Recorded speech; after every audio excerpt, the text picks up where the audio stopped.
राधे राधे सखियों। गणेश जी की कहानी। विष्णु भगवान लक्ष्मी जी के साथ विवाह करने के लिए जा रहे थे तो सारे देवी देवताओं को बुला लिया। सब देवी देवता कहने लगे कि गणेश जी को क्यों नहीं बुलाया। तो विष्णु भगवान जी बोले, दून दुलाली, सूंड सुंडाली, हाथी जैसा सूंड, मोटे मोटे कान, इसे साथ में ले जाकर क्या करेंगे। इसे तो घर की रखवाली के लिए छोड़ दो। बारात चली गई। इतने में नारद जी ने गणेश जी को भड़का दिया। आपको साथ ले जाने में से बारात बहुत बुरी लगी, इसलिए आपको यहाँ छोड़ दिया। इससे गणेश जी को बहुत गुस्सा आया और सारे चूहों को आज्ञा दे दी कि सारी जमीन खोखली कर दो।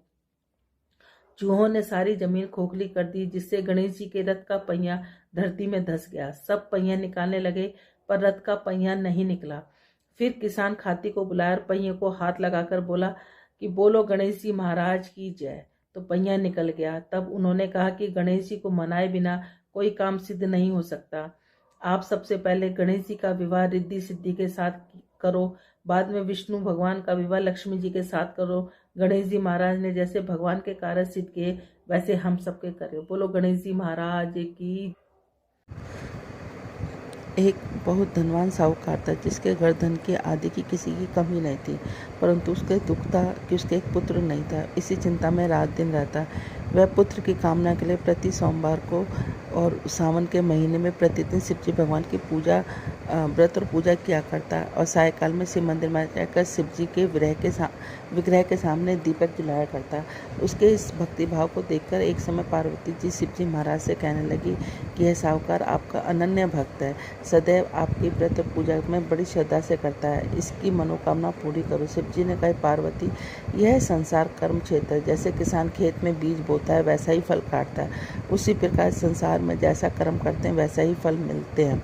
पार्वती ने अत्यंत आग्रह किया, महाराज, जब आपका अनन्य भक्त है तो आपको इसको किसी प्रकार का दुख नहीं होना चाहिए। जो इसको दुख है उसको अवश्य दूर करना चाहिए, क्योंकि आप सदैव अपने भक्तों पर दयालु रहते हैं, इसके दुखों को दूर करते हैं। मनुष्य आपकी सेवा में यदि आप ऐसा नहीं करेंगे तो मनुष्य आपकी सेवा व्रत क्यों करेंगे। पार्वती के आग्रह को देखकर महाराज बोले, पार्वती, कोई भी पुत्र नहीं है, इस चिंता में यह अति दुखी रहता है। इसके भाग्य में पुत्र न होने से इसकी पुत्र की प्राप्ति का वर देता हूँ, परंतु यह पुत्र केवल 16 वर्ष का होगा। इसके पश्चात इसकी मृत्यु प्राप्त होगी, इससे अधिक मैं कुछ नहीं कर सकता। यह बात सुनकर साहूकार सुन रहा था। उसको न प्रसन्नता हुई न दुख हुआ। वह पहले जैसे शिवजी महाराज की पूजा व्रत करने लगा। कुछ समय व्यतीत होने पर साहूकार की पत्नी गर्भवती और 10वें महीने में गर्भ से उसे अति सुंदर पुत्र की प्राप्ति हुई। साहूकार के घर में खुशियाँ मनाए गए, परंतु साहूकार ने उसकी केवल 16 वर्ष की आयु जानकर अति प्रसन्नता प्रकट नहीं की और न ही किसी को भेद बतलाया। जब वह बालक 15 वर्ष का हो गया तो बालक को माता ने अपने पिता से विवाह आदि के लिए कहा कि साहूकार कहने लगा, यदि मैं इसका विवाह नहीं करूँगा।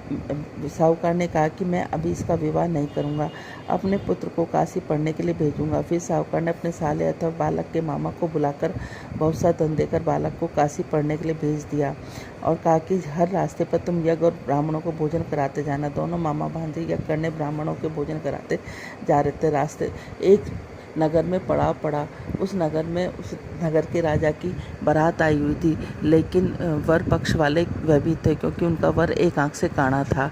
अब वो एक ऐसे सुंदर युवक की तलाश में थे कि जो वो रात को उससे शादी कर ले और हम कन्या को लेकर अपने घर चले जाएं। जब उन्होंने मामा भांजे को देखा तो कहा कि हमें थोड़ी देर के लिए अपने लड़के को हमें उधार दे दो। उसने कहा, कहीं ऐसा भी होता है कि हम तुम्हें बहुत सा धन देंगे। मामा ने कुछ सोचते हुए उसको दे दिया। जब सारा विवाह संपन्न हो गया तो जब फेरे पड़ने लगे, सब विवाह संपन्न हो गया। वो भांजा बहुत सुंदर था, सब देखकर बहुत खुश हो रहे थे कि जो ना उस राजा की लड़की को कन्या वर बहुत अच्छा मिला है। अब जब सारा विवाह संपन्न हो गया तो वो उसकी चुंदरी में लिख के चला गया कि मैं एक साहूकार का बेटा हूँ, मैं काशी पढ़ने के लिए वहाँ विद्या प्राप्त करने के लिए काशी जा रहा हूँ। और राजा का लड़का तो काना है। कन्या अपनी चुंदरी पे अपने वर को कुछ लिखता हुआ देख रही थी। उसने जाकर देखा, जब सुबह विदा का समय आया तो उसने अपनी चुंदरी पर लिखा देखा। उसने कहा कि यह मेरा वर नहीं है, मेरा वर तो काशी पढ़ने के लिए गया हुआ है, राजा का लड़का तो काना है। उसने उसके साथ जाने से मना कर दिया। सारे में हाहाकार मच गया।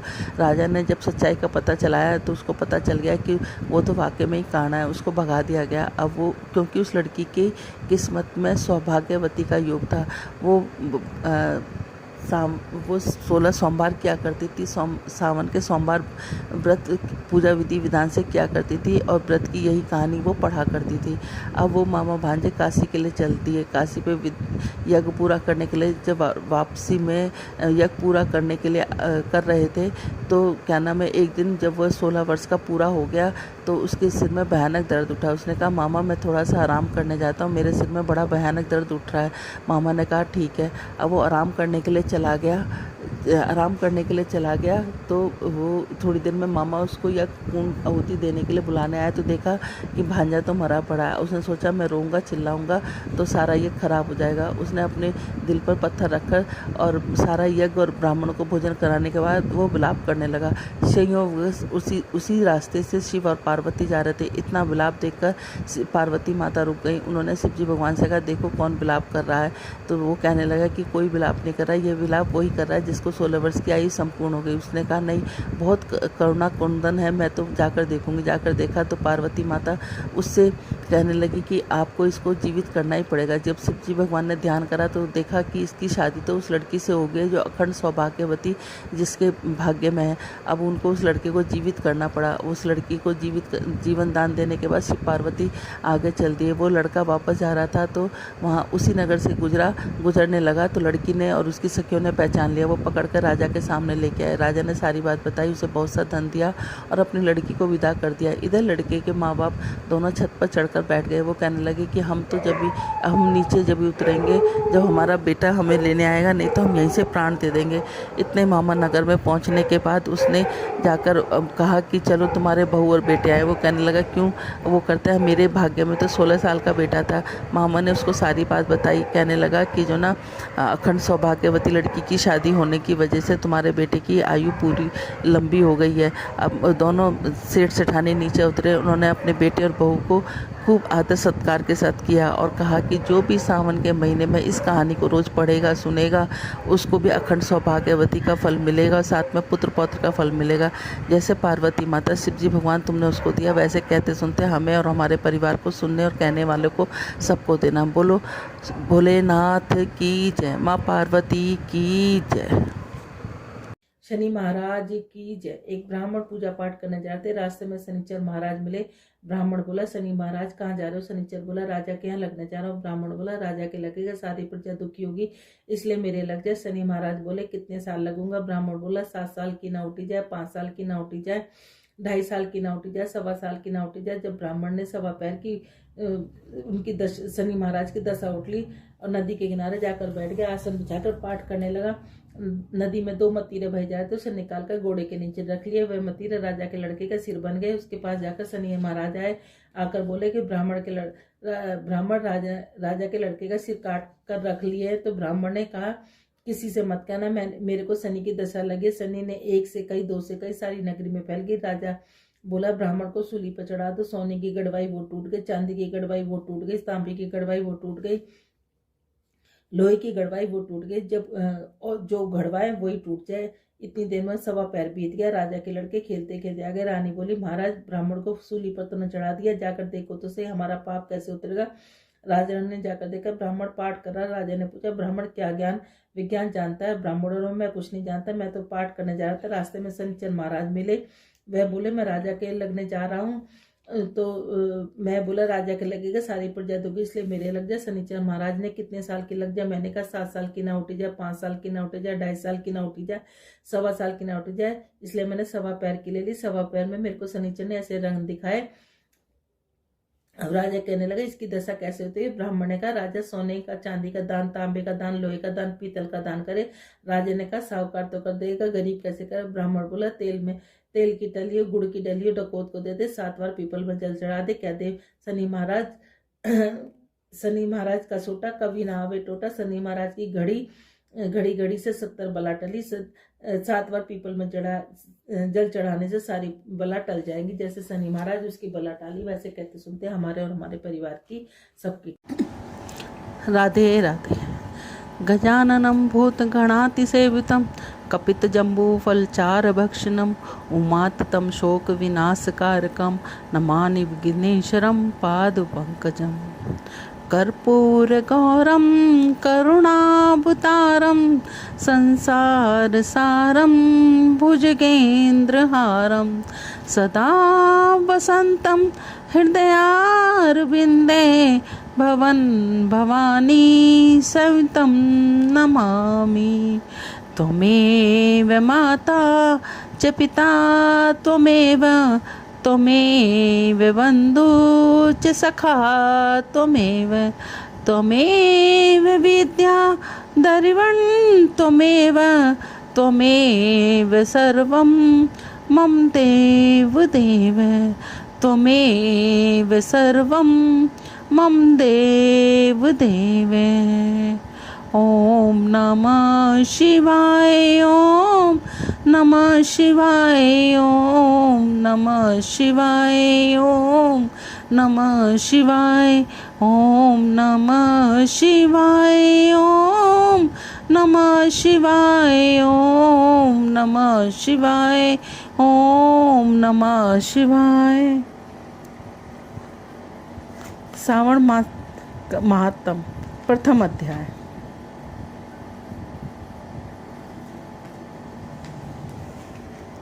एक बार सूत जी ने सोनकादि तथा अन्य ऋषि गणों की सभा में पधारे। सूत जी ने उन्हें आदर पूर्वक प्रणाम किया और बैठने के लिए आसन दिया। उनके बैठने के बाद मुनि से सोनकादि ने सूत जी से पूछा, प्रभु, हम सब मुनियों की इच्छा हो रही है कि आप हमें ऐसा कोई कथा सुनाइए जिसे सुनकर हम तृप्त हो जाएं। हमने आपके मुख से अनेक व्याख्यान सुनकर आनंद प्राप्त किया है। आपके मुख से हमने तुला राशि का सूर्य होने पर कार्तिक मास का महात्म, मकर राशि का सूर्य होने पर मास का महात्म तथा मेष राशि में सूर्य होने पर बैसाख माह का महात्म सुना है। इन सब माहों में से उत्तम कोई माह हो तो उसका भी महात्म अवश्य सुना दिए। सूत जी ने कहा कि बड़े प्रेम पूर्वक शब्दों में बोले कि श्रोताओं के निम्नलिखित 12 गुण होने चाहिए: दम्य रहित, आस्तिक बुद्धि, निष्ठा रहित, परमात्मा में भक्ति, भागवत चर्चा सुनने की तीव्र इच्छा, नम्रता, ब्राह्मण भक्त, सुशील स्वभाव वाला, धैर्यवान, पवित्र, तपस्वी, दोषों रहित। ये सब गुण आप सज्जनों में विद्यमान हैं, इसलिए मैं प्रसन्नता पूर्वक आपको तत्व की बात सुनाता हूँ। एक बार ब्रह्मापुत्र सतन कुमार ने भगवान शिव से पूछा, हे महादेव, हमारे हृदय में ऐसे महा के महात्म को सुनने की इच्छा हो रही है जो सब महाओं में श्रेष्ठ हो। उस महा के कर्म करने से अनंत फल की प्राप्ति हो। संसार में कल्याण के लिए ऐसा महा के सभी धर्मों का वर्णन विस्तार पूर्वक बतलाने की कृपा करें। भगवान शिव ने सतन कुमार की इच्छा जानकर कहा, वर्ष के 12 महीने में श्रावण मास मुझे सबसे अधिक प्रिय है। पूर्णिमा को श्रावण नक्षत्र का योग होने से इस माह का नाम श्रावण पड़ा। श्रावण मास में सिद्धि प्राप्त होने के कारण इस माह का नाम श्रवण है। आकाश के समान स्वच्छ होने जाने से नभा का नाम कहा है। श्रावण मास में फलों को कहने के लिए ब्रह्मा जी हुए, इसका महात्म को देखने के लिए इंद्र हुए। भगवान अनंत ने इसके फल को कहने के लिए 2 सहस्त्र जीवा धारण की थी। इसलिए श्रावण मास के धर्मों की गणना करने के लिए पृथ्वी पर किसी में भी सामर्थ्य नहीं है। इस माह की कलाओं को भी अन्य माह प्राप्त नहीं कर सकते। इस माह का कोई भी दिन व्रत शून्य नहीं है। इस माह की सब तिथियां व्रत वाली हैं। महादेव बोले कि आपने अभी बताया कि इस माह की प्रत्येक तिथियां व्रत करने वाली हैं, अतः मुझे बतलाए कि किस तिथि में कौन सा व्रत रखा जाता है, उस व्रत का अधिकारी कौन है, उसका फल क्या मिलता है तथा उस व्रत को करने की विधि क्या है, किसने यह व्रत किया, उसकी उद्यापन विधि क्या है, उसका देवता कौन है, पुण्य कौन है, पूजन सामग्री क्या है, प्रधान पूजन किसका करना चाहिए, जागरण विधि क्या है, किस व्रत का क्या प्रभाव है। हे प्रभु, आप मुझे ये सब बातें कृपा कर विस्तार पूर्वक बतलाने की कृपा करें। सावन माह आपको क्यों प्रिय हुआ है, इसमें पतिव्रता अति किस कारण से कहा गया है, इस माह में कौन अवतार उसमें उत्तम माना गया, इस माह में कौन सा अनुष्ठान करने योग्य माना गया। हे प्रभु, आप सब प्राणियों को लाभार्थ कीजिए। रविवार से शनिवार तक जो व्रत आप आदि किए जाते हैं वह कृपा कर बताने का कष्ट करें। आप सब देवताओं में बड़े होने के कारण महादेव कहते हैं, पीपल के वृक्ष में तीनों देव ब्रह्मा विष्णु महेश का निवास कहा गया है, उसमें भी आपका निवास सबसे ऊपर कहा गया है। आपका कल्याण होने के कारण आपका कल्याण रूप होने के कारण, शिव पाप नाशक होने के कारण हर कहा गया है। शरीर में गणेश जी का अभिष्ट रूप 4 दल का मूलाधार नामक चक्र है, उसके ऊपर 6 दल का ब्रह्मा जी का अभीष्ट नाम का दूसरा चक्र है, सबसे ऊपर 10 दल का भगवान विष्णु का मणिपुरी नामक तीसरा चक्र है, चौथा चक्र हृदय में 12 दल का अनाहत चक्र है। इस चौथे चक्र में ही आपकी स्थिति कही गई है। आपका निवास सबसे ऊपर होने के कारण आपको मुख्य कहा गया है, इसलिए आपका पूजन करने से पंचतन्य का पूजन हो जाता है। अनंत में ब्रह्मा कहा गया है और भगवान विष्णु जल रूप में कहे गए, अतः उनका उसमें अन्न और जल की ग्रहण करते हैं तो उनका प्राणतम है में किसी को लेस मामी संदेश नहीं रह जाता। आपका शमशान और पर्वत पर निवास सब प्राणियों को विरक्त का संदेश देता है। आपके यश का वर्णन करना प्राणी से परे की बात कही गई है। बोलो सावण महात्म की जय। ओम नमः शिवाय, ओम नमः शिवाय, ओम नमः शिवाय, ओम नमः शिवाय, ओम नमः शिवाय, ओम नमः शिवाय, ओम नमः शिवाय, ओम नमः शिवाय, ओम नमः शिवाय, ओम नमः शिवाय, ओम नमः शिवाय, ओम नमः शिवाय, ओम नमः शिवाय, ओम नमः शिवाय, ओम नमः शिवाय, ओम नमः शिवाय, ओम नमः शिवाय, ओम नमः शिवाय, ओम नमः शिवाय, ओम नमः शिवाय। न झटको शीस से गंगा हमारी गौरा भीग जाएगी, न झटको शीस से गंगा हमारी गौरा भीग जाएगी, हमारी गौरा भीग जाएगी, हमारी गौरा भीग जाएगी, तुम्हारा कुछ न बिगड़ेगा, हमारी गौरा भीग जाएगी, तुम्हारा कुछ न बिगड़ेगा, हमारी गौरा भीग जाएगी। भोले के माथे पर चंदा, गौरा के माथे की बिंदिया, भोले के माथे का चंदा, गौरा के माथे की बिंदिया, ये दोनों एक हो जाए, नजारा हम भी देखेंगे, ये दोनों एक हो जाए, नजारा हम भी देखेंगे, न झटको शीस से गंगा हमारी गौरा भीग जाएगी।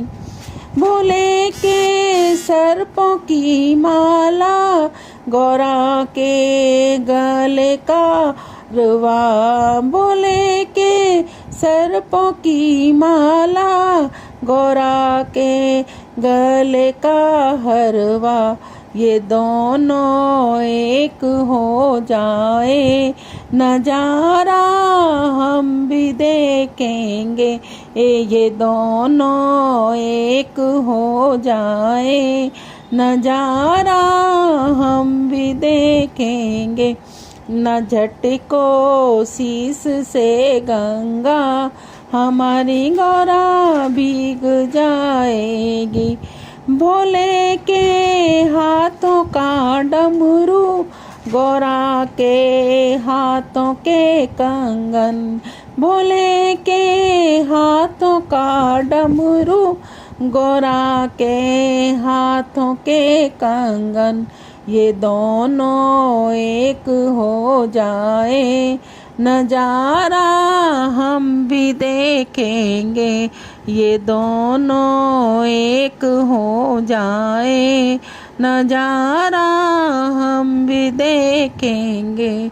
न झटको शीस से गंगा, हमारी गौरा भीग जाएगी। भोले के पैरों के घुंघरू, गौरा के हाथों की पायल, भोले के पैरों के घुंघरू, गौरा के हाथों की पायल, ये दोनों एक हो जाए, नजारा हम भी देखेंगे, ये दोनों एक हो जाए, नजारा हम भी देखेंगे। न झटको शीस से गंगा, हमारी गौरा भीग जाएगी। भोले के तन का बागंबर, गौरा के शीस की चुंदरी, भोले के तन का बागंबर, गौरा के शीस की चुंदरी, ये दोनों एक हो जाए, नजारा हम भी देखेंगे, ये दोनों एक हो जाए, नजारा हम भी देखेंगे। न झटको शीस से गंगा, हमारी गौरा भीग जाएगी। न झटको शीस से गंगा, हमारी गौरा भीग जाएगी।